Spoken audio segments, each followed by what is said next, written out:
आज 20 नवंबर सन 1984 हम हिंदी रंगमंच और फिल्म के सुप्रसिद्ध अभिनेता श्री अमरीश पुरी से बातचीत रिकॉर्ड कर रहे हैं। अमरीश, नाट्य शोध संस्थान के काम के बारे में तुमको थोड़ी सी जानकारी है, पिछली बार चर्चा भी हुई थी। ये बताइए कि इसका जो स्पीकर है वो माइक हाँ वो तो आपकी तरफ है, अभी है मेरी ओर। अभी मैं अपनी बात ख़त्म कर लूँ तब आपकी ओर माइक घुमा दूँगा। तो बार बार घुमाना पड़ेगा? नहीं, बार बार नहीं घुमाना पड़ेगा। उसके बाद जो हम बोलेंगे वो पीछे से भी पकड़ लेगा, अभी भी पकड़ सकता है। तो संस्थान में काम हम लोग ये कर रहे हैं कि भारतीय रंगमंच से संबंधित जो लोग रहे हुए हैं, नाट्यकार, निर्देशक, अभिनेता, उनके बारे में जानकारी एकत्र कर रहे हैं। हमारे यहाँ डॉक्यूमेंटेशन का काम बहुत कम होता है। नाट्यकार की कृति तो फिर भी रह जाती है, आप हमेशा उसको पढ़ करके उसको जान सकते हैं, समझ सकते हैं, मगर निर्देशक, अभिनेता और बाकी के जो टेक्नीशियंस हैं जो काम करते हैं, उनके बारे में वो केवल दिखते हैं और फोटोग्राफ्स में थोड़े बहुत कुछ क्षण सुरक्षित रह जाते हैं, बाकी की बातें ख़त्म हो जाती हैं। तो इसलिए हम लोग ये प्रयत्न कर रहे हैं कि अधिक से अधिक लोगों से बातचीत रिकॉर्ड करें ताकि उनका रिकॉर्ड रह जाए। फ़ोटोग्राफ्स वगैरह तो एकत्र कर ही रहे हैं और कुछ कई बार थोड़ा सा अंश कोई पढ़ देता है तो उनके अभिनय का भी एक छोटा सा नमूना अपने पास रह जाता है। और हम लोग चाहेंगे कि आगे आने वाले बरसों में इस सामग्री का उपयोग हम लोग करें, किताबें कुछ निकलें ताकि जानकारी और लोगों को भी प्राप्त हो सके। इस दृष्टि से बंगला रंगमंच के काफ़ी लोगों का इंटरव्यू रिकॉर्ड हुआ है। हिंदी में से भी कई लोगों का, दिल्ली के कई लोगों का किया है। अच्छा, आपके ये संस्थान में बंगला का भी काफ़ी इंक्लूडेड है इसमें? ये पूरे भारतीय भाषाओं का हम माने भारतीय रंगमंच के बारे में जानकारी करना चाह रहे हैं। इसका संबंध केवल हिंदी से नहीं है। लेकिन अधिकतर तो आपने इसका भी हिंदी और बंगाली का ही किया होगा? मराठी का, हिंदी, बंगला और मराठी, इन 3 भाषाओं को बेसिकली अभी तो लिया है। मगर उसमें ऐसा करते हैं कि मान लो जब जो मौका मिल गया, जैसे कैलाश पांड्या आए थे कलकत्ता तो एक रिकॉर्डिंग उनसे भी कर ली, गिरीश कार्नाड आए थे तो एक दिन इंटरव्यू गिरीश से भी रिकॉर्ड कर लिया।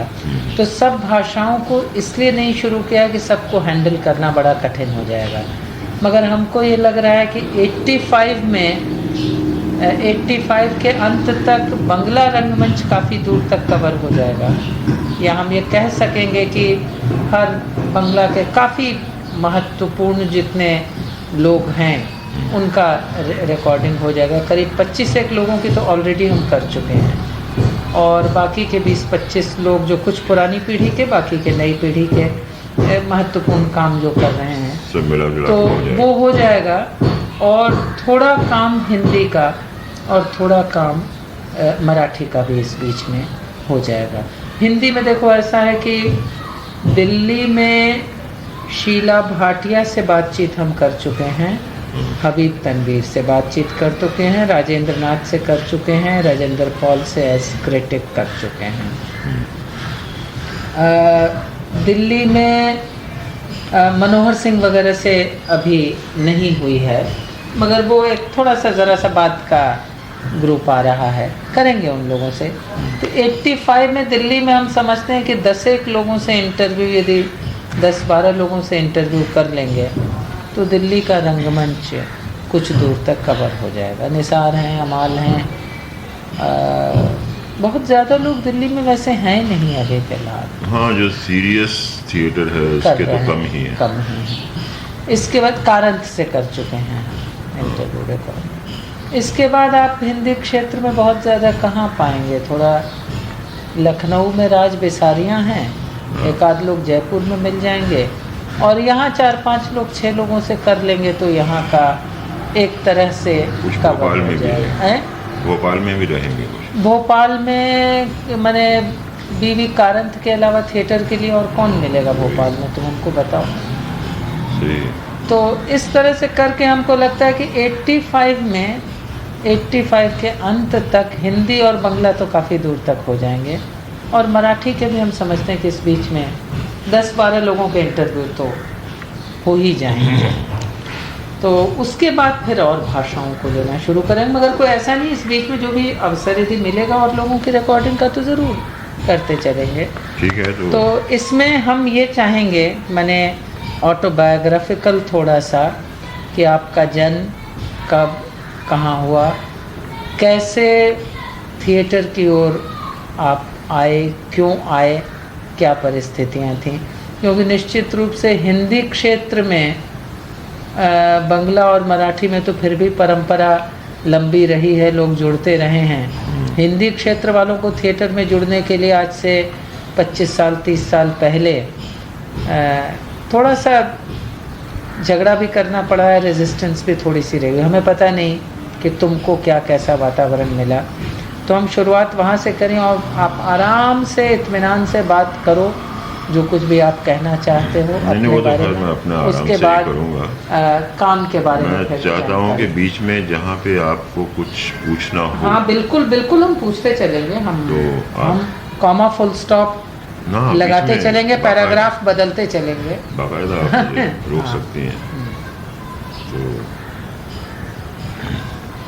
अपने जन्म से ही शुरू करता हूँ जी। मेरा जन्म पंजाब में, ख़ासकर जगह आपको बता दूं, जलंधर के पास एक नवा शहर, अच्छा जगह विलेज है, विलेज तो नहीं अब तो टाउन है, वहाँ मेरे नानी वहीं की थी, तो मेरा वहाँ जन्म हुआ 1932 में। अच्छा। और जन्म के बाद ज़्यादा समय हम दिल्ली शिमले में रहे, क्योंकि मेरे पिताजी गवर्नमेंट सर्वेंट थे। अच्छा। और उन दिनों ब्रिटिश राज में ऑफिसेज जो होते थे तो ट्रांसफ़र होते थे, गर्मियों में शिमला चला जाता, गर्मियों में शिमले, सर्दियों में दिल्ली।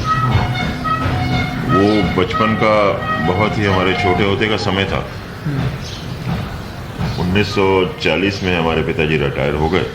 अच्छा। उसके बाद 42 तक हम दिल्ली में रहे, लेकिन 42 में फिर शिमले शिफ्ट हो गए।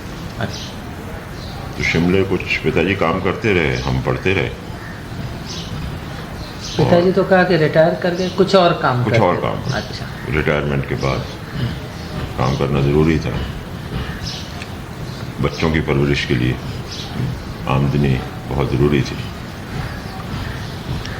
तो तुम भाई बहनों में छोटे थे सबसे?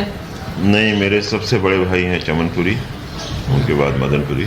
अच्छा। उसके बाद हमारी एक बहन है कांता।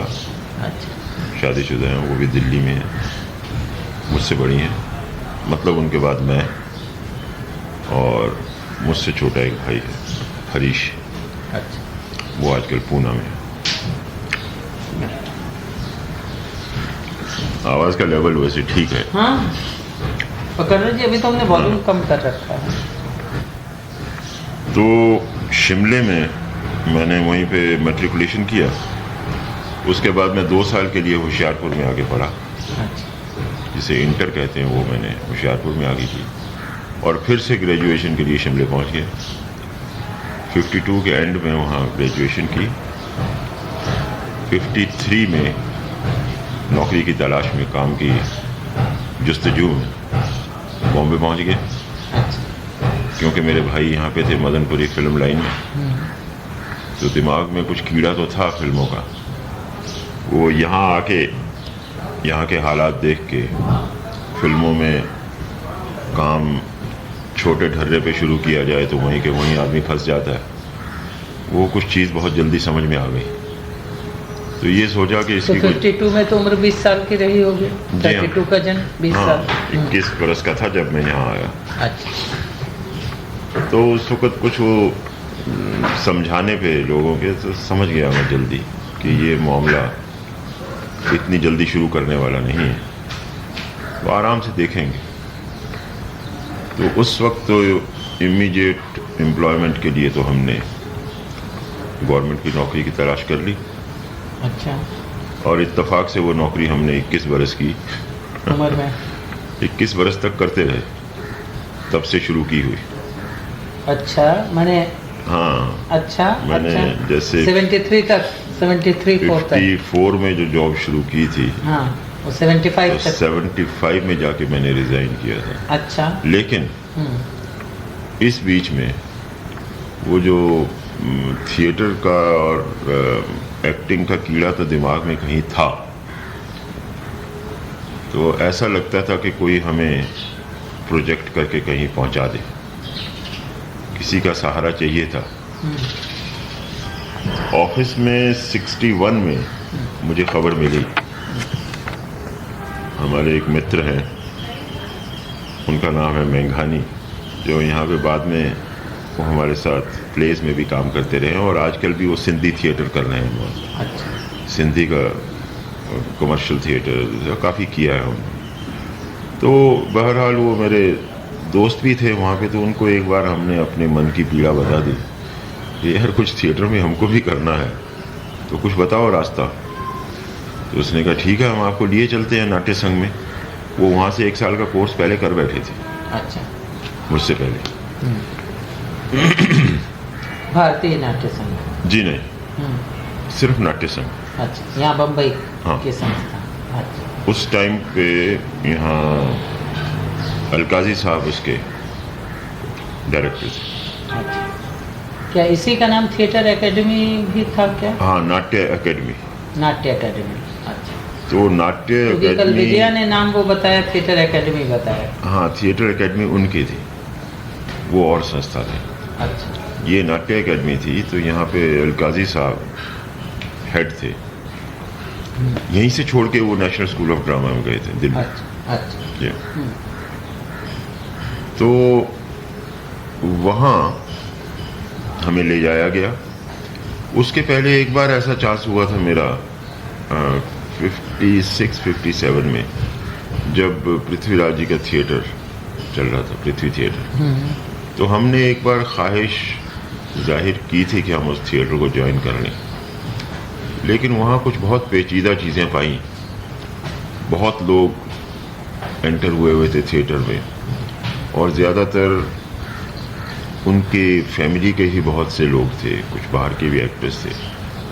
तो ना जाने क्यों कुछ ऐसी हिम्मत नहीं हुई वहाँ स्टार्ट करने की, वरना तो पृथ्वीराज जी जो खुद भी मैंने उनसे बात की थी। अच्छा।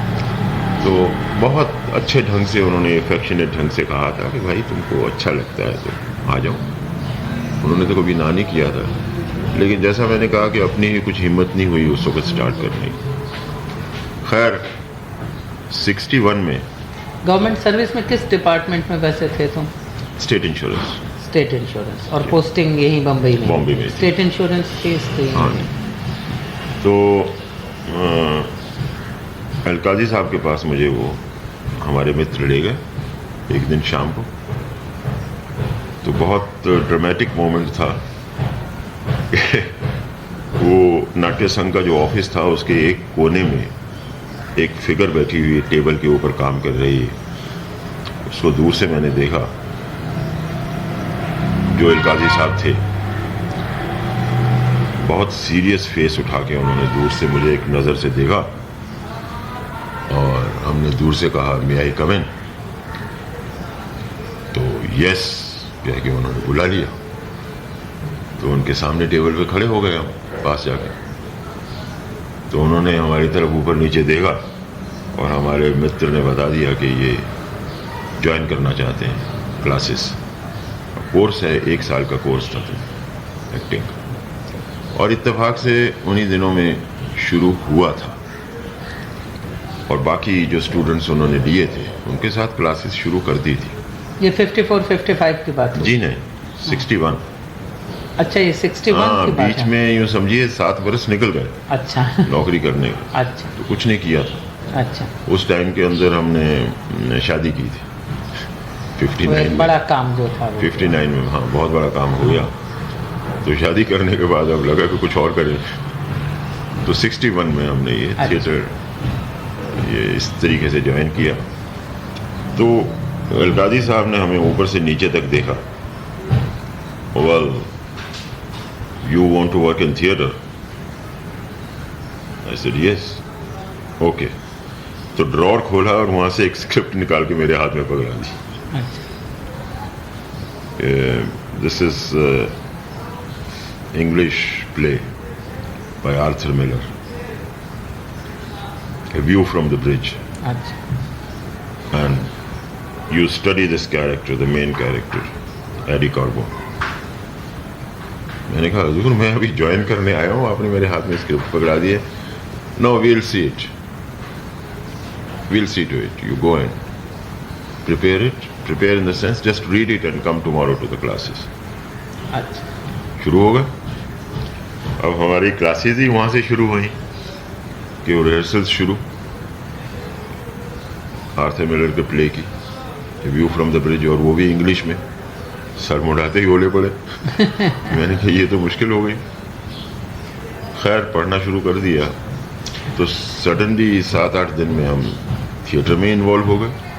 वो पढ़ना और उसके बाद कुछ क्लासेस का होमवर्क और कुछ सेट बनाने, कुछ ये करना। तो 1 साल तक हम थिएटर में इस तरीके से बिजी रहे। मैंने शुरुआत हुई अंग्रेजी के नाटक से। अंग्रेजी के नाटक से, हाँ? हाँ। अंग्रेजी के नाटक से। और वो क्लासरूम प्रोडक्शन करनी थी। और अलकाजी साहब तो वैसे भी अंग्रेज थे, वो तो क्योंकि उनका थिएटर ग्रुप जो था, थिएटर ग्रुप भी उन्हीं का एस्टेब्लिश किया हुआ था। थिएटर यूनिट ना, थिएटर यूनिट बाद में हुआ। अच्छा, पहले वो थिएटर ग्रुप था। नहीं, हाँ। क्या नाम क्या था उसका? थिएटर यूनिट जो था, दिस वाज द ओरिजिनल। उसमें से फिर थिएटर ग्रुप बाद में इंग्लिश जो डिपार्टमेंट था ये सेपरेट किया गया। अच्छा तो वो इंग्लिश प्लेज भी साथ में करते थे ना, उनके भी तो डायरेक्ट करते थे वो। तो 54 में इन्होंने थिएटर यूनिट की स्थापना की थी। अच्छा और 61 में ये theatre view group. From the bridge करने के बाद फिर एक हमारे क्लासरूम प्रोडक्शन थी जो हमारे एग्ज़ाम्स के लिए, जिसके हमारा जज किया जाएगा कि उसमें हम कितने अच्छे मार्क्स के साथ पास हो सके हैं। वो दूसरी प्रोडक्शन थी मोलियर का स्केपिन, बिच्छू। अच्छा वो हिंदी प्ले था बिच्छू। अच्छा वो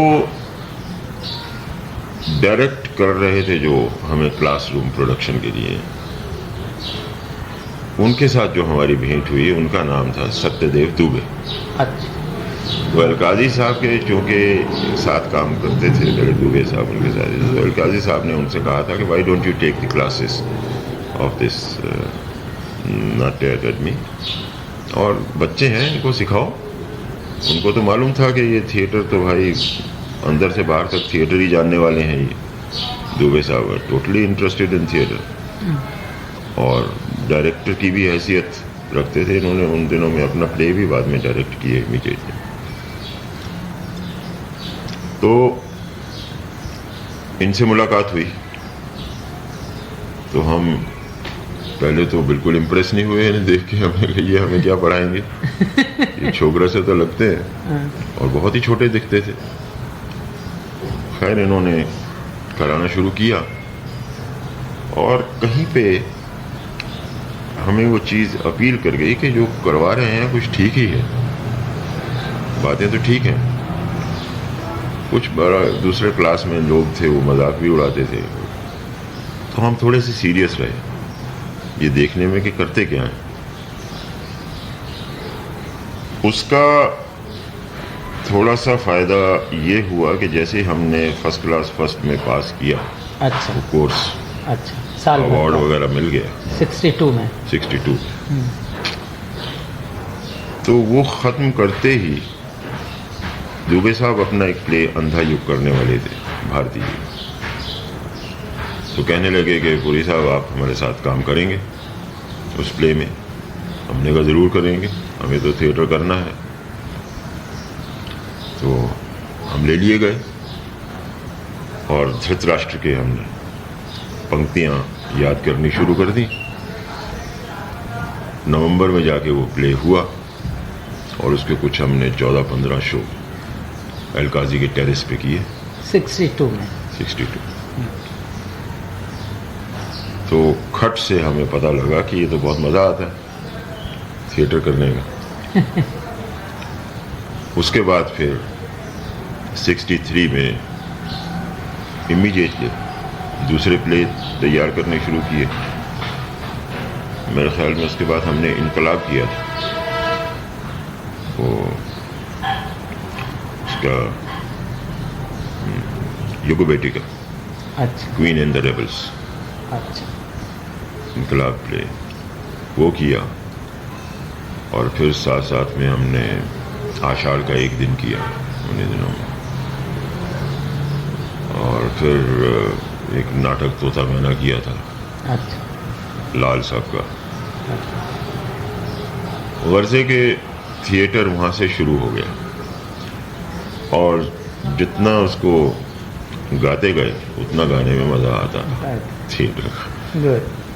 तो तभी से लेके अब तक भी थिएटर यूनिट के तो हैं ही, तो बीच में बहुत से नाटक हुए हैं जिनका रिकॉर्ड भी है, नाटक हिस्ट्री में होगा। अच्छा एक बात बताइए, मैंने आप वैसे नेशनल स्कूल के विद्यार्थी नहीं कभी रहे हुए हैं? कभी नहीं। अच्छा। क्योंकि अलकाज़ी साहब ही वहाँ पर national school of drama was mainly known because of Alkazi later on, और अलकाज़ी ही यहाँ से छोड़ के वहाँ गए थे, दिल्ली जाके उन्होंने स्टार्ट किया था। तो उस तरीके से नाट्य नेशनल स्कूल ऑफ ड्रामा के साथ संबंध उस किस्म का ज़रूर रहा है कि जब कभी दिल्ली जाते थे तो जाके विज़िट करते थे।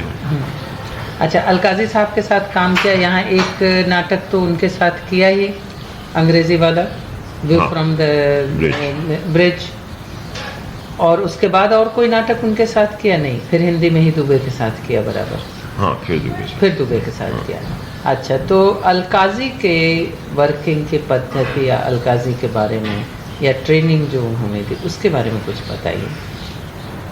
अलकाज़ी साहब से जो सबसे बड़ी चीज़ मैंने सीखी और जो हर थिएटर में बहुत ज़रूरी है प्रतिभा जी, वो डिसिप्लिन है एक थिएटर का। वो कुछ आप उसे इंग्लिश स्टाइल कह दीजिए या कुछ भी कहिए, तो थोड़ा सा डिसिप्लिन जो चाहिए थिएटर में एक्टर्स के लिए, वो उनमें देखा और वो किया। जहाँ तक डायरेक्शन का सवाल था, डायरेक्शन का उनकी समझ बूझ जो थिएटर की है, वो बहुत सी तो समझ बूझ उनकी बोरोड थी। अच्छा। वो इंग्लिश थिएटर जो अच्छा थिएटर देखा है उन्होंने बाहर के मुल्कों में, खासकर इंग्लैंड वगैरह, वो उसको अच्छा समझकर रिप्रोड्यूस कर सकते थे, उसके आव भाव समझ सकते थे। बाकी थिएटर का उन्हें लगन बहुत रही है कुछ न कुछ करने की। He has been basically a mind, artistic bent of mind, you know. That way he was very active and influensive on theatre. Alkazi कैसे माने प्रोडक्शन वो जो करते थे उसकी प्लानिंग वगैरह सब बहुत पहले से करके तैयार करके करते थे? हाउ ही यूज्ड टू और train the artist, how he used to do it, कैसे करते थे? मैंने वही बताया ना कि उनकी प्रैक्टिकल साइड जो थी वो बहुत पक्की थी। एक्टर को ये डिसिप्लिन देना कि आपने नाटक करना है तो सिस्टमेटिकली कैसे करना है। आप पहले उसकी स्क्रिप्ट पढ़ेंगे, स्क्रिप्ट पढ़ के उसको डिज़ाइन करेंगे कि उसका सेट क्या डिज़ाइन होना चाहिए। माने वो हर आर्टिस्ट से सेट डिज़ाइन करवाते थे? हाँ, क्लासरूम प्रोडक्शन जो होती थी और ट्रेनिंग जो होती थी उनकी, उसमें वो सबके लिए ज़रूरी था। अपनी अपनी डिज़ाइन, फिर उसमें से जो डायरेक्टर को पसंद आए वो चुन करके करते थे। कि आप प्ले पढ़ के आप उसको डिज़ाइन कीजिए कि आप इसके लिए कैसा सेट डिज़ाइन करें। अच्छा। और फिर उसमें हर एक्टर को कुछ ना कुछ रोल करना पड़ता था, जितने स्टूडेंट्स होते थे। और वो कास्टिंग उसकी खुद करते थे देख के कि कौन से रोल में ज़्यादा फिट होगा। ये क्लासेस शाम को हुआ करते रहे होंगे? शाम को ऑफिस के टाइम के बाद हम जाते थे।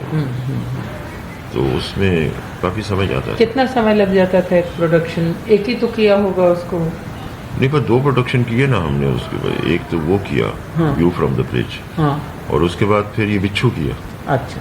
बिच्छू was also supposed to be directed by Alkazi only, अच्छा। Classroom production. अच्छा दुबे साहब उनको असिस्ट कर रहे थे।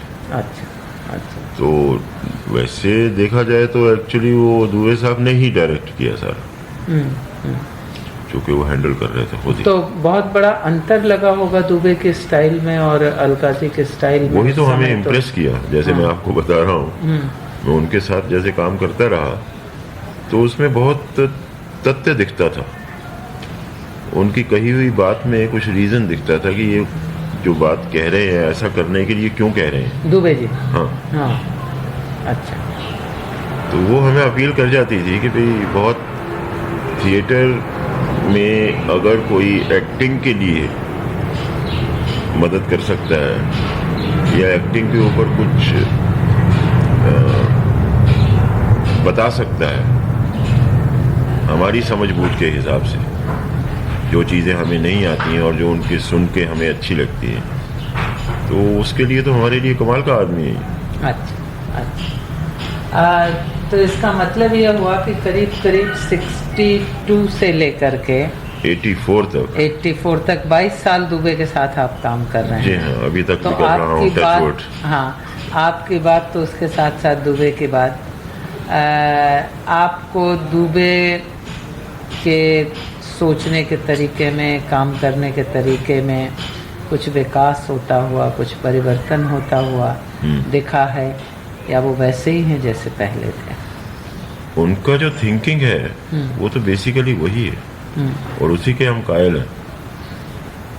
आई थिंक थोड़ा इसको एलेबोरेट कीजिए ना, इस पॉइंट को, थिंकिंग उनकी, if you can. In terms of theatre मेरे ख्याल में मैं इजीली कह सकता हूँ कि बॉम्बे में शायद ही कोई ऐसा हो जो इतने विस्तार रूप से और गहराई में थिएटर को समझता होगा और प्ले के एग्जीक्यूशन को, जिसमें न्यू आइडियाज़ डाले जा सकें, जो दुबे साहब की समझ बूझ है। चूँकि उनके साथ मैं बहुत रहा हूँ, ये नहीं कि मैंने बाकी के लोग नहीं देखे करते हुए। बहुत हर किस्म के नाटक होते हैं बॉम्बे में, किए जाते हैं, और काफ़ी इमेजिनेटिव भी बहुत से रहते हैं। लेकिन ये नहीं कि मैं इनके साथ रहा हूँ इसलिए कह रहा हूँ, but I have been totally impressed, totally convinced and totally overpowered by his knowledge. क्या मैंने सबसे अच्छी, हो सकता है मेरी समझ बूझ इतनी कम हो कि मेरे लिए तो हमेशा नहीं, दुबे की सुपर ही रहे। दुबे की क्षमता और योग्यता, इसके बारे में तो कोई संदेह हो ही नहीं सकता है। वो हमेशा, I mean, it is one big example not only in Bombay but in the theatre world of India. International level पे मैं इसलिए नहीं कह सकता हूँ कि मैंने बहुत से इंटरनेशनल प्लेस नहीं देखे, और जो कुछ होते देखे भी हैं, यहाँ बाहर के लोग लेके आए हैं कभी कभी, घटिया प्रोडक्शन ही देखी। उसमें नामी अच्छे प्रोडक्शंस तो आ भी नहीं पाते, दे आर टू एक्सपेंसिव, तो नॉर्मली हाँ तो आ भी नहीं पाते, तो ज़्यादा टेक्निकली जो सेकंड क्लास थर्ड क्लास ही आते हैं यहाँ पर मोस्टली। टेक्निकल लेवल पे ज़रा ये बत्ती बुझाई और वो जला दी और वो कर दिया और वो कर दिया, तमाशा। दुबे की सबसे खूबसूरत बात क्या लगती है तुमको डायरेक्शन की, या महत्वपूर्ण? वो हर एक्टर में से जो चीज़ एक हद तक तो बताते हैं, वो देखते हैं कि किससे मैं करवा सकता हूँ, और बहुत जल्दी भांप जाते हैं कि इससे मैं कुछ काम निकाल सकता हूँ कि नहीं। और अगर उनको दिख जाए कि इससे निकालना मुश्किल है तो फिर वो बताना शुरू करते हैं। अच्छा। और इस लेवल तक बताते हैं और इतनी बार बताएंगे कि उसको ये रियलाइजेशन होना शुरू हो जाए एक्टर को कि इस बार मुझे बताया गया है, नेक्स्ट टाइम मैं खुद खोजने की कोशिश करूँगा। अच्छा। उनका ढंग बताने का ये होता है, यानी किसी को अंडरमाइन करने वाली तो बात रहती नहीं है। अच्छा अच्छा। उसमें से कितना मैक्सिमम निकाल सकते हैं he is always in the lookout for adding more people, more responsible people, more interested people in theatre. अच्छा उनका कहना है कि थिएटर कोई मेरे बाप की जागीर नहीं है, लेट एवरीबडी डू इट। अगर आज मैंने नाटक किया है और उसमें 10 लोग काम कर रहे हैं, तो मैं चाहता हूं कि 10 के 10 में क्षमता होनी चाहिए कि वो अपना नाटक खुद डायरेक्ट कर सके। और ये ज़रूरी नहीं है कि मैं ही उनको अपने थिएटर यूनिट में चांस दूं, कभी दे भी सकता हूं, क्योंकि थिएटर यूनिट का तो हेड मैं हूं। अब उनको करना है तो संस्था अपनी दूसरी खोल लें और करें। अच्छा एक तो वहाँ से शुरुआत की। तो पहला नाटक बिच्छू किया, उसके बाद आषाढ़ का अंधा युग, फिर आषाढ़ का एक दिन, आषाढ़ का एक दिन, इनकलाब, फिर नाटक तोता मैना। हाँ। उसके बाद फिर हमने फिर तो सुनो जन्मे जय तो बाद में किया, उससे पहले भी 65 में और कौन कौन से नाटक थे? एक नो एग्जिट भी तो वो 65 में किया था। हाँ। जब भी दुबे साहब मेन रोल कर रहे थे। अच्छा एक बात ये बताइए, इतने नाटक किए, किन नाटकों में करके, हमारे ख्याल से ज़्यादातर नाटक सब जो किए वो आपने दुबे के ही साथ काम किया? ज़्यादातर। और किसी के साथ भी किया? बाहर मैंने कुछ ऐसे 2-3 बार किया था। अच्छा, एक तो डॉली रिजवी के साथ किया था, हमको ख्याल है कलकत्ता में करके कलकत्ते में आए थे करने के लिए। हाँ। बाकी मैंने एक और यहाँ के रोशन है, वो भी इंग्लिश थिएटर करती थी, उनके साथ एक यहीं का दीना क्या नाम था, उन्होंने प्ले लिखा हुआ था, इंग्लिश प्ले। अच्छा। उसको कुछ अवार्ड भी मिला था। अच्छा। तो उस प्ले को किया था, बहुत अच्छा नहीं हुआ था वो प्ले। अच्छा। इंग्लिश प्ले किया था। अच्छा, इतने नाटक आपने किए, इनमें से किस नाटक को और उसमें किए गए रोल को आप महत्वपूर्ण मानेंगे, आपको अच्छा लगता है, आनंद मिला करके? वैसे तो नाटक सभी आनंदित करने वाले हुए हैं। Very good. क्योंकि नाटकों की जो एक चॉइस होती थी मेनली दुबे साहब की हुई, तो ऑल हैव बीन गुड। कुछ थोड़े 3-4 छोड़ के जो ऐसे ही ठीक है कर ली, और वो भी एक चेंज के लिए अच्छे रहते हैं। वरना कुछ ऐसे नाटक हैं वाकई में जिनमें बहुत मज़ा आया, जैसे पगला घोड़ा। अच्छा। बहुत मज़ा आया था। अच्छा। आनंद होता था। पगला घोड़ा में कार्तिक का रोल किया था? जी। अच्छा। कार्तिक कंपाउंडर। अच्छा। है वदन गिरीश कार्नाल का। तो नाटक करते थे, बहुत मज़ा आता था, उछल उछल के करते थे। अच्छा। और उससे पहले शांतता कोर्ट चालू है मराठी का, हिंदी में चुप कोर्ट चालू है। हाँ। सुलभा ने डायरेक्ट किया था। अच्छा। कंपटीशन में लेके गए थे नागपुर में। अच्छा। जिसमें हमें 4 अवार्ड मिले थे उसके, एक तो नाटक का। अच्छा। नाटककार का, फिर डायरेक्शन का। तो हिंदी में ही किया होगा? हिंदी में किया ना। हाँ। और मुझे बेस्ट एक्टर का अवार्ड मिला था। अच्छा।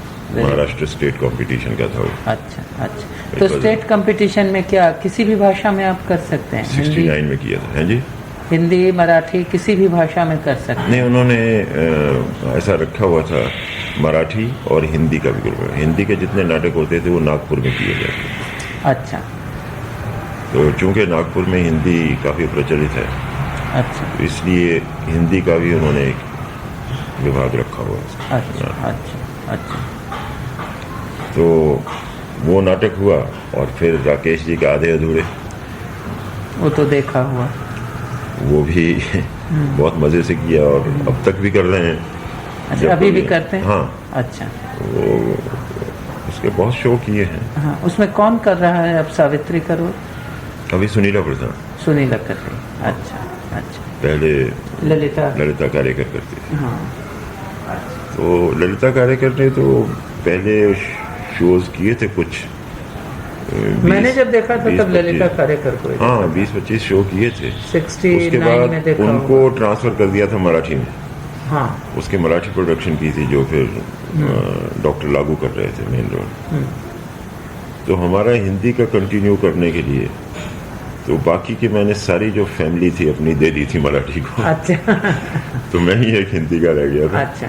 और मैंने फिर नई फैमिली बनाई। नई फैमिली बनाई। हाँ। तो आपको ये सुख भी जो है सो मिला। हाँ, कि एक परिवार पूरा त्याग परिवार करके तैयार दूसरा करके बहुत बेटियां बदलती रहीं। हाँ। बेटे बदलते रहे। तो पत्नी को पकड़ के रखा, सुनीला प्रधान ही रही। अच्छा। तो वो हमेशा प्रधान रही। अच्छा, अब आप पिछले और फिर अपना एवं इंद्रजीत करने में अच्छा। बहुत आनंद आया। बहुत आनंद आया था। अच्छा, कुछ ये लगता था। सखाराम बाइंडर। अच्छा। तो ये कुछ प्ले हैं जिनको करने में एक बहुत उत्साह और एक फीलिंग होती थी कुछ कर रहे हैं। कुछ कर रहे हैं। हाँ। अच्छा, इसमें कुछ ये लगता था कि आप कुछ अपनी ओर से ऐड कर रहे हैं, या डायरेक्टर जितना बताता था उतना भर ही रिप्रोड्यूस करते थे? देखिए, डायरेक्टर तो रियली प्रतिभा जी उतना ही बता सकता है जितना आपको आपकी समझ देखता है। आपको मूवमेंट्स बता देगा कि मुझे ये चाहिए, ये चाहिए, ये चाहिए, और ये फीलिंग्स चाहिए, ये मेरा टोटल एटीट्यूड है प्ले का। अब जब तक उसमें एक्टर अपनी तरफ से कुछ नहीं डालेगा तो फिर तो प्ले एक बिल्कुल एकेडमिक लेवल पे ही रह जाता है कि हाँ ये प्ले है। तो भले ही आप जाके स्टेज पे देख लीजिए या खुद बैठ के किताब पढ़ लीजिए, तो फिर तो खुद किताब पढ़ने में मज़ा ज़्यादा आएगा। हाँ। अच्छा। और दुबे इसके लिए पर्याप्त छूट देते थे? बिल्कुल। कि आप अपने ढंग से? नहीं, आप ढंग से नहीं, वो ढंग भी उनका जो माइंड में रहता था कि मुझे ये चीज़ चाहिए। हाँ। इस ढंग का मुझे करके दिखाइए। अच्छा। ये कंडीशन भी रहती थी कि हाँ ये तो आपको दूसरे किसी भी ढंग से नहीं करने दूंगा, ये मेरे माइंड में जो ढंग है वही सही है, and this is an order. तो उस ढंग को कीजिए। अच्छा। अब चूंकि हमें वो पूरा विश्वास था कि इनका ढंग जो है वो करेक्ट है, इसलिए उसको वहां तक पहुंचने वो की हमने थोड़ा सा कहना पड़ेगा कि कुछ लोग बल्कि ये कहेंगे कि ये क्या हुआ सोचने का तरीका, तो वो ब्लाइंड फेथ था। थिएटर यूनिट के और भी एक्टर्स में इस तरह का फेथ रहा हुआ है या कहीं? मैं समझता हूँ कि 95% में 95% तो 100% ही हो गया, यही होगा फेथ क्या? रहा। अच्छा। बल्कि मुझे ये सुनने में कोई भी छोड़ के हमको गया हो और उसने कभी ये कहा हो कि नहीं यार समझ लिया क्या डायरेक्शन करते हैं, ऐसे भी क्या ग्रेट हैं, तो ये किसी के मुंह से सुना नहीं। तो सुना है तो ग्रेट ही सुना है। अच्छा। तो जब सुपरलेटिव वर्ड यूज़ किए जाते हैं तो उसमें तो कुछ कहने की गुंजाइश ही नहीं होती ना कि इससे कम भी हो सकता है। चलो, दुबे जिस दुनिया में रह रहे हैं, माने बम्बई में, वैसे हिंदुस्तान तो खैर ठीक है, मगर अब तो खैर उन्होंने बहुत ही सीमित कर दिया है। तो दुबे जी ग्रेट माने जाते हैं, महान माने, फिर भी उनको इतनी परेशानी क्यों रहती है अपने आप को डंका देखिए डंके के साथ एस्टेब्लिश करने की? नहीं, वो जितनी चीज़ें बाहर बता देते हैं उनसे दूसरे लोग सेटिस्फाई हो जाते हैं, पर जिस लेवल की सेटिस्फेक्शन वो खुद चाहते हैं अपने अंदर, वो शायद ना अटेन करने पाए हों अभी तक। नहीं, वो तो ये कहते हैं कि मैं महान हूँ, लोग मुझको मानते नहीं महान। तो झगड़ा तो सारा इसी बात का हो जाता है। वो लोगों को बोलते हुए देखते नहीं ना, और बहुत से लोग मानते तो सभी तो हैं। कुछ लाउड स्पीकर लगा करके कुछ उनको कुछ दिन तक सुनवा दिया जाए, हैं? नहीं, ये तो हर व्यक्ति की एक कमजोरी होती है, हर मनुष्य की, हर जीवित क्या कहते हैं उनको, हर जीव की, हाँ, कि जितना मिले उससे ज्यादा तो चाहिए ही। अच्छा, इधर दुबे जी की बात, अभी 1.5 घंटा उनसे बातचीत करके आए, अभी और बहुत घंटे करने होंगे, और उसमें बहुत बार तो झाँव होती ही रहेगी। अच्छा, बहुत ही क्रिएटिव है, बहुत ही क्रिएटिव है। I am just putting it on the record कि I want you to put it on record. No, I want to put it on record because I know him. उनकी क्रिएटिविटी उस level की है कि जो चीज़ें हमें इजीली समझ में नहीं आएंगी जिनका शुरुआत ही समझ में नहीं आती है, वो उसको मिडल से पकड़ते हैं। अच्छा। वो तो अपने अपनी समझ बूझ की बात है। ये भी एक टैलेंट है, और गॉड गिफ्टेड ही टैलेंट हो सकता है कि किसका माइंड कैसे चलता है। और मैंने अपनी होश में और अपनी समझ बूझ से जितना उनका माइंड वर्क करता हुआ देखा है, तो हमें कोई ये दूसरी बात सोचने की गुंजाइश ही नहीं है कि यानी इतना ही हमारे पल्ले नहीं पड़ता है, तो इससे ज़्यादा कोई समझ बूझ वाला होगा तो उसके साथ बैठ के तो हमारा दिमाग ख़राब हो जाएगा। तो हमारे लिए तो ग्रेट है। और जितने हमारे थिएटर के लोग रहे हैं, इनके साथ संबंधित रहे हैं, तो सभी मानते हैं। कुछ जो नहीं मानने वाले हैं या नेगेट करने वाले होंगे, वो खुद क्रिएटिव होंगे और समझते होंगे कि मैं इसको क्यों मानूं। नहीं, हमको ऐसा तो नहीं लगता कि दुबे को कोई निगेट करता होगा। ये अलग बात है कि कोई महान माने, कोई बहुत अच्छा डायरेक्टर माने। अब सवाल ये है ना कि अब आप महान और महानतर महानतम कहाँ करो या क्या करो, मगर हमें समझते हैं कि दुबे को एक बहुत अच्छा, सिंसियर, निष्ठावान, अच्छा श्रेष्ठ निर्देशक और अभिनेता है, तो सभी मानते हैं। हमें नहीं पता कि कौन इसको निगेट करता होगा। I don't know. नहीं, वो कुछ बीच बीच में जो राइवलरी जो होती है, होंगी कहीं पे जरूर तो देखो, थोड़ी बहुत कई यदि levels होती पे भी है, होती उनको बहुत सी तो स्वाभाविक मान करके चलना चाहिए। और राइवलरी जो करने वाले हैं, उनकी खुद कितनी हैसियत है और खुद उनमें कितना दम है, वो समझ के आदमी समझ जाता है कि ये इस राइवलरी में दम नहीं है। अच्छा, इधर पिछले काफ़ी दिनों से तुम फिल्म में भी काम कर रहे हो। जी हाँ। और कितने साल हो गए? 8-10 साल तो हो गए। फिल्मों में तो अभी 10 साल हो गए। 10 साल हो गए हैं। 10 क्यों? मैंने एक्चुअली तो फिल्मों में काम करना शुरू किया हुआ है 70-71 से। 70-71 से तो करीब 13-14 साल हो रहे हैं। कैसा लगता है फिल्म में काम करके? और फिल्म और थिएटर की एक्टिंग को तुम कैसे उसको डिफरेंशिएट करोगे? तुमको ज़्यादा आनंद किस में मिलता है? लास्ट क्वेश्चन का जवाब पहले दे देता हूँ कि आनंद तो थिएटर में ही मिलता है। अच्छा। फिल्मों का जो आनंद है वो दूसरे किस्म का है। एक तो इमीडिएट मिलता नहीं, हाँ। और उसके लिए जैसे फिक्स डिपॉजिट पॉलिसी रखी हो, बाद में पैसे मिलेंगे, हाँ। वो हिसाब होता है कि आज आप काम कर दीजिए, आपको इसका श्रेय मिलेगा जाके 1 साल के बाद। हाँ। खुशकिस्मती से अगर 1 साल में पिक्चर रिलीज हो जाए तो और तब तक जो है वो काम करने का आनंद तो खत्म ही हो गया रहता है, आदमी भूल भी चुका होता है। और हाँ। फिर वो आनंद रिवाइव होता है बाद में। हाँ। कि सडनली याद आता है, हाँ यार इसमें काम किया था, तो ये तो अच्छी चल रही है अभी। हाँ। और कभी कभी देख के बहुत कोफ्त होती है कि इसमें काम तो हमने अच्छा किया था, ये तो बहुत बकवास बन गई। हाँ।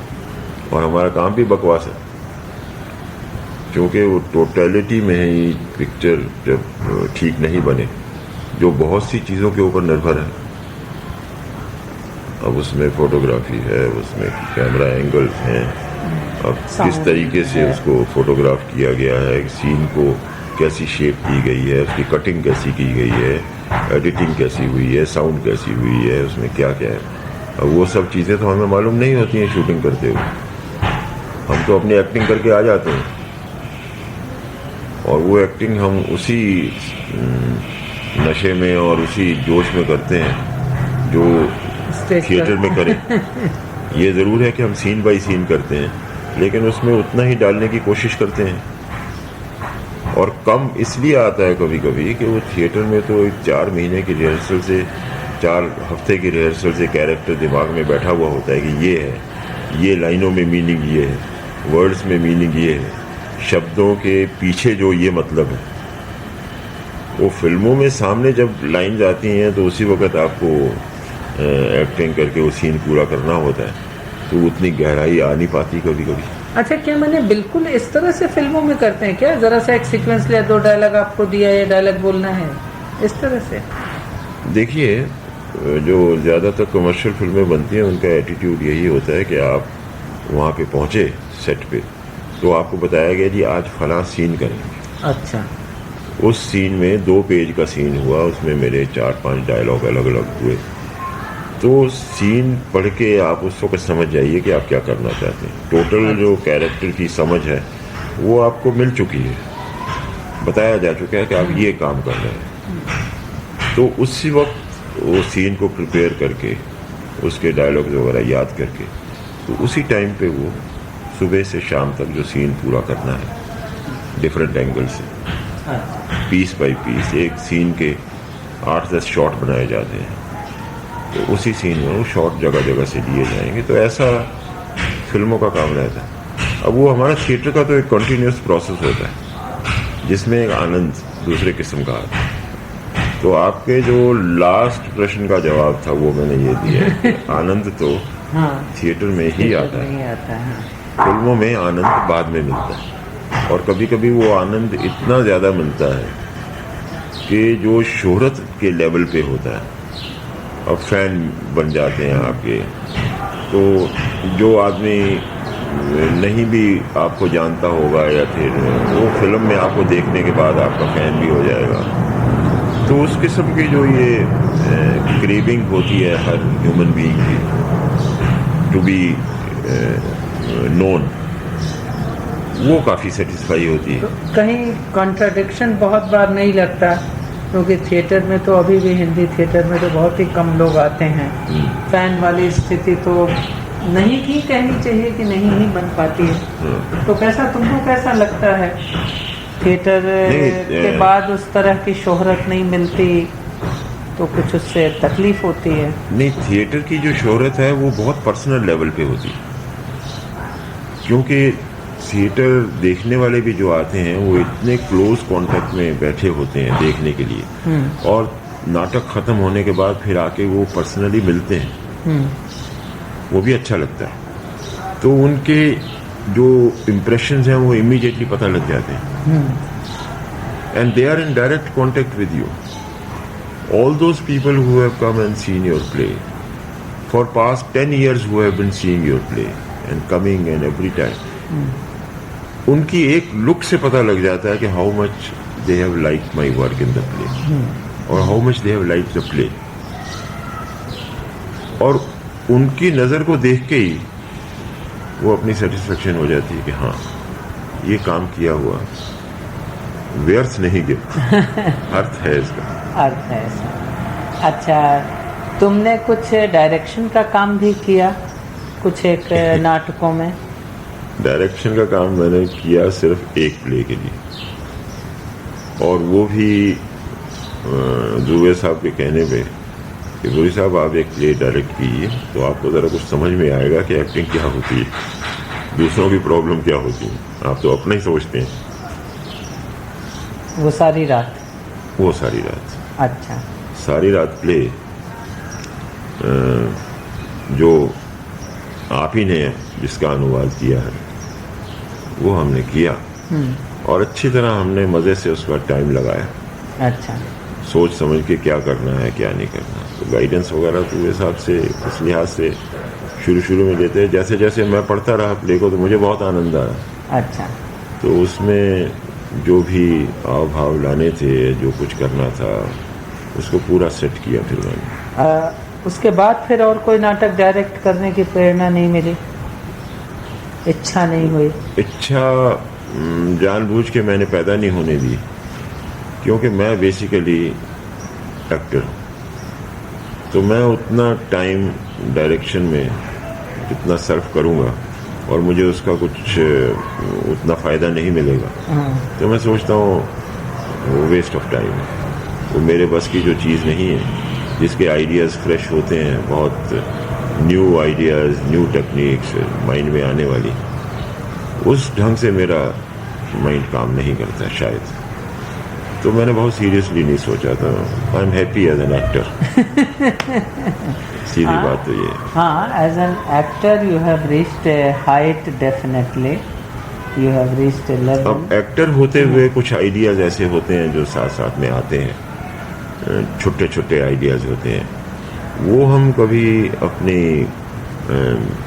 तूतनी बजा के बोल देते हैं। हाँ। डायरेक्टर साहब को, उनको ठीक लगे तो वो रखेंगे, नहीं ठीक लगे तो अगर रखेंगे तो आइडिया उनका हो गया, हाँ नहीं तो हमारा कैंसिल किया हुआ तो हमारा है ही। हाँ, दैट इज वेरी ट्रू। दूसरे बहुत से मैंने नाटक में मुख्यतः अभिनय के सिवा और क्या काम, आपने कुछ और काम किया? नहीं, बैक स्टेज काम भी देखा हुआ है, वो तो सब समझ बूझ है, हम कर सकते हैं कभी। पर फॉर्चुनेटली और अनफॉर्चुनेटली मुझे वो बैक स्टेज का ज़्यादा काम करना नहीं पड़ा, क्योंकि शुरू में ही हमेशा स्टेज पर रहे, मेन रोल्स में इन्वॉल्व रहा हूँ, तो अपने हेल्पर्स साथ में कुछ आ जाते थे दूसरे, जिन्होंने बैक स्टेज भी किया, जिन्होंने बाद में एक्टिंग भी किया, और ज़्यादा थिएटर की समझ आती है उन लोगों को, to go into all fields. अच्छा, आपने दुबे जी के काम के बारे में चर्चा की, कुछ और डायरेक्टर्स और एक्टर्स जिनको आपने देखा यहाँ बम्बई में या हिंदुस्तान में कहीं भी और देखा, उनके काम के बारे में, whom do you think have done useful creative work?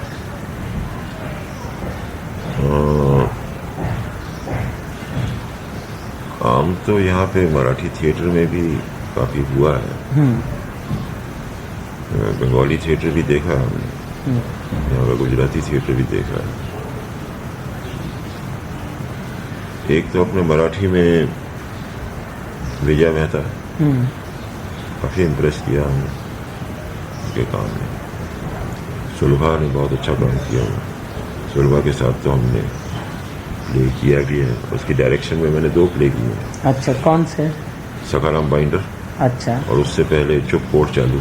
अच्छा, सुलभा ने डायरेक्ट किया था। अच्छा, फिल्म जो बनी थी चुप कोर्ट चालू, शांतता कोर्ट चालू है, मराठी वाली, तो वो किसकी, अरविंद की डायरेक्ट की हुई थी फिल्म? हाँ। क्या बात कर रहे हैं आप, दुबे साहब की? नहीं, मराठी वाली। अच्छा, मराठी फिल्म दुबे साहब ने डायरेक्ट किया है। अच्छा, कलकत्ते में दोनों देखा था हम लोगों ने, शांतता और वो। हाँ, प्ले जो था, प्ले अरविंद ने डायरेक्ट किया था। प्ले जिसकी फिल्म बनी थी? हाँ, बट प्ले डायरेक्ट किया था अरविंद ने। अच्छा, और उसकी जो फिल्म बनी थी वो दुबे साहब ने डायरेक्ट की। अच्छा, नहीं, हम अब लोगों फिल्म ने तो मीडियम ही डिफरेंट है ना। हाँ, film is a different medium. Play, मगर फिर भी शांतता में फिल्म के मीडियम एक्टर्स वही लिए थे उन्होंने। हाँ, बट वो कैमरा प्लेसिंग्स, क्या सीन कहाँ से कट करके कहाँ करना है, और फिल्म स्क्रिप्ट उसकी कैसे लिखनी है, तो फिल्म स्क्रिप्ट उसकी डिफरेंट तरीके से लिखी गई थी। अच्छा, वो नाटक की जो स्क्रिप्ट थी वो नहीं, तेंदुलकर साहब को कह के उसकी फिल्म स्क्रिप्ट लिखवाई थी। अब चूंकि वो फिल्म बन गई थी, तो फिल्म को दुबे साहब ने डायरेक्ट किया। अच्छा, हाँ, नहीं ध्यान आ रहा है वो और उस समय वो दिखाया था ना, हिमालय, क्या नाम है दूसरी दुबे की फिल्म का? हाँ, विंध्याचल। विंध्याचल, विंध्याचल के, नहीं क्या था, अनुभवों के विंध्याचल, क्या कुछ ऐसे ही था ना नाम उस फिल्म का। हाँ, लेकर के गए थे कलकत्ता, वो दोनों देखे हुए थे। अच्छा, तो विजया का काम इंटरेस्टिंग लगा, सुलभा का लगा, और पर्ल पद्म सिंह यहाँ अच्छा काम करती है। अच्छा, अच्छा, हाँ, और बंगाली के हमने ये नाटक देखे इनके, शंभु मित्र के, शंभु मित्र के, और जितने भी नाटक मैंने देखे हैं बहुत इम्प्रेस हुआ। बहुत interesting, he himself as an actor and as a director, बहुत मज़ा आया और उससे बहुत प्रेरणा मिलती है। यानी जिसे शब्द कहना चाहिए प्रेरणा वाला, वो सही ढंग से मुझे उनका काम, उनका खुद का काम किया हुआ और उनके total handling of the place में वो मिला। और बादल बाबू का देखा काम कुछ? बादल बाबू का मैंने काम नहीं देखा। देखा ही नहीं? नहीं। अरे अच्छा, उनके सिर्फ मैंने प्ले, हाँ, वो जो यहाँ पे कंपटीशन के लिए प्ले लेके आए थे एक बार, पगला घोड़ा, तो किसका डायरेक्ट किया हुआ था कंपटीशन में? बादल बाबू? हाँ, नहीं, वो तो शंभू बाबू ने ही किया था। जिसमें कलकत्ता में, जिसमें शंभू बाबू की लड़की काम कर रही हाँ, थी। वो 4 लड़कियों ने किया था रोल। हाँ। तो शंभू बाबू का डायरेक्ट किया हुआ था। अच्छा, उनका था। शंभू बाबू का था, और मैं पता नहीं कि वो somehow or the other, मैं आपको फ्रैंकली बताऊं हाँ, कि वो प्ले मुझे इतना इम्प्रेस नहीं कर पाया, नहीं perform। किया था, बिल्कुल नहीं किया था। क्योंकि हमने हिंदी में किया हुआ था हाँ, और मुझे एक बाहर के व्यक्ति की दृष्टि से मैं अपने प्ले को देख सकता था जैसे हमने किया था। तो हमारा फॉर्मेट और उसका बहुत ही अच्छे ढंग का था। अगला नहीं, माने अपने प्रोडक्शन से तुलना की जाए या न भी की जाए, एज एन इंडिपेंडेंट प्रोडक्शन भी यदि हम लोग देखें तो उसमें 4 लड़कियों को करने से, जैसे कि आधे अधूरे में भी जिन लोगों ने वो कैरेक्टर्स 4 लोगों ने किया है, वो कहीं खत्म हुआ, पहली बार। दूसरे, शंभू बाबू ने उसमें अंडरलाइन किया फिजिकल प्रेम के एस्पेक्ट को। वो ध्यान दिया होगा तुमने, तो सेट में वो युगल्स, कपल्स थे और मैथुन रथ कपल एक तरह से जुड़े हुए, और वो बार बार लड़की उस पर हाथ फेर करके पूछती थी कि यही पगला घोड़ा है क्या, यही पगला घोड़ा है क्या? या वो सातू वाला सीन लक्ष्मी के साथ जो है, वो बहुत फिजिकल लेवल पर पे था। तो मैंने देखा, उसके कारण हमको लगा कि ये नाटक का मजा ही यही है कि फिजिकल लेवल पर चीजें नहीं आती। ये मामूली सी चीज है। इस सारी चीज को ही दुबे साहब ने जिस लेवल पे लिया था पगला घोड़ा करते समय, हाँ, वो बात ही कुछ और थी। अच्छा, उसमें इस एस्पेक्ट को लेके ही नहीं आया। जो रिटन प्ले था उसी के भाव को उभारते रहे हर सीन में। हाँ। और एक ही लड़की के साथ तरला मेहता ने किया था। ये हम लोगों ने भी कलकत्ता में जो किया, एक ही लड़की ने एक्ट किया और मूल नाटक की आत्मा जो थी उसी को प्रोजेक्ट किया था। इसमें नया इंटरप्रेट, इसीलिए हमको बहुत बार लगता है कि डायरेक्टर्स लोग जहाँ पर नया इंटरप्रिटेशन देने जाते हैं, यदि वो बहुत अच्छी तरह से नाटक के मर्म को समझ करके और उसको प्रोजेक्ट नहीं करने चलते हैं, वहाँ गड़बड़ हो जाती है। हाँ। उस मर्म को समझ करके करें तब तो ये देखो वही नया इंटरप्रिटेशन, कहीं वो नाटक से बढ़ के निकल जाते हैं। हाँ। और खुद को प्रोजेक्ट करने, अपने आइडियाज को प्रोजेक्ट करने वाली बात आ जाती है। बादल बाबू के नाटकों के साथ नाटक बदल जाता है। कई बार ये हुआ, जैसे अब एवं इंद्रजीत में देशांतर वालों ने जो प्रोडक्शन किया, उसमें बाद में इंद्रजीत का गला वो घोंट देता है। कविताएं तो बाद दे ही दी थी, बाद में मैंने उन्होंने ये किया कि राइटर और इंद्रजीत एक ही हैं। ठीक है, वो तो समझ में आ ही रहा है कि राइटर का प्रॉब्लम और इंद्रजीत का, इट इज क्रिएशन जो राइटर का है वो बहुत कुछ अपनी बात कह रहा है, मगर एकदम वो नहीं है स्थूल रूप में। और वो अंत में उसका गला घोंट देता है और कविताएं बाद दे दी हैं, तो वो अंतिम कविता कि इसीलिए तो इस पथ का मैं अंत नहीं पाता हूँ, नहीं कहीं आश्वास की यात्रा के पूरी होने पर कोई देवलेख सम्मुख होगा, या किसने स्पर्श से अपने पथश्रम कोई दूर करेगा। तो ये जो कविता है, पथश्रम कोई दूर करेगा, और अंत में आकर के कि तीर्थ यही, गंतव्य यही है, तो ये सारी बात ही खत्म हो जाती है। हाँ, उसका मीनिंग खत्म हो जाता है। मीनिंग खत्म हो जाता है, आप कहीं अधूरी बात कह करके आप छोड़ देते हो। तो हमको ये लगा कि मैंने हमको थोड़ा सा असंतोष रहा। एवं इंद्रजीत की बंगला वाली ओरिजिनल प्रस्तुति देखी थी, श्यामानंद की देखी, देशांतर। अच्छा, देखिए, हमने एक नाटक में बहुत छोटी सी चेंज की थी, जैसे आधे अधूरे, उसमें शुरू और अंत वाला। हाँ, शुरू में जो बोलता है वही अंत में, वही हमने अंत में बुलवा दिया।